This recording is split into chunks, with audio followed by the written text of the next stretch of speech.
আল্লাহ সুবহানাহু ওয়া তাআলা বললেন, অবশ্যই ওয়ালাকাদ নাসারাকুমুল্লাহু বিবাদরিন ওয়া আনতুম আযিল্লাম, অবশ্যই আমি অবশ্যই আল্লাহ তোমাদেরকে বদরে সাহায্য করেছেন, অথচ তোমরা ছিলা হীনবল, তোমাদের কোনো বল শক্তি ছিল না, তোমাদের কোনো সৈন্য ছিল না, তোমাদের সৈন্য কম ছিল, যুদ্ধ করার জন্য সামগ্রী কম ছিল, উট কম ছিল, ঘোড়া কম ছিল, তলোয়ার কম ছিল, বল্লম কম ছিল।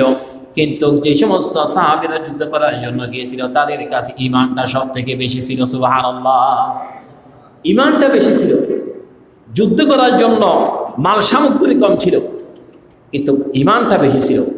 আজকেও পৃথিবী একটা জরিপ নিয়েছে, রাসূল করিম সাল্লাল্লাহু আলাইহি সাল্লাম যখন পৃথিবীতে জীবিত অবস্থায় পৃথিবীতে ছিলেন, তখন পৃথিবী থেকে বিদায় নেন নাই, ওয়াফাত হয় নাই, তখন ইহুদিরা একজন গোয়েন্দা বাহিনীকে পাঠালেন, বলছে যিনি রাসূল রাহমাতুল লিল আলামিন তিনি কিভাবে এতগুলি যুদ্ধের মধ্যে বিজয় লাভ করে, আমাদেরকে একটু তথ্যটা দেওয়া যাবে কিনা, আমাদের কাছে তথ্যটা দেওয়া যাবে কিনা, কিভাবে যুদ্ধের ময়দানের মধ্যে জয় লাভ করে।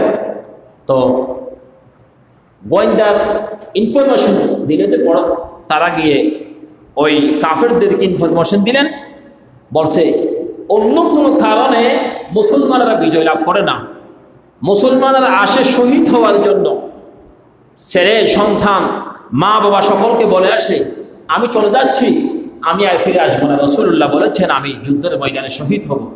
তারা ঈমান নিয়ে, ইখলাস নিয়ে, তাকওয়া নিয়ে যুদ্ধের ময়দানের মধ্যে ঝাঁপিয়ে পড়ে।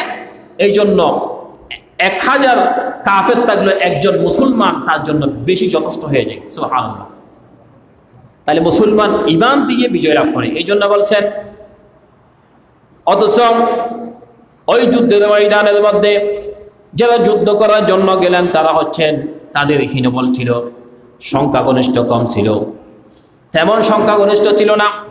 কিছু না থাকার কারণে তাদের মধ্যে শুধুমাত্র 3টি ঘোড়া ছিল, 70টি উট ছিল, আর 6টি বর্ম ছিল, যেটা দিয়ে তলোয়ার দিয়ে যুদ্ধ করা হয়। এরকম 6টা তীর যেটা নিক্ষেপ করা হয়, এরকম 6টা অস্ত্র ছিল, আর হচ্ছে 70টি উট ছিল, শুধুমাত্র 3টা ঘোড়া ছিল।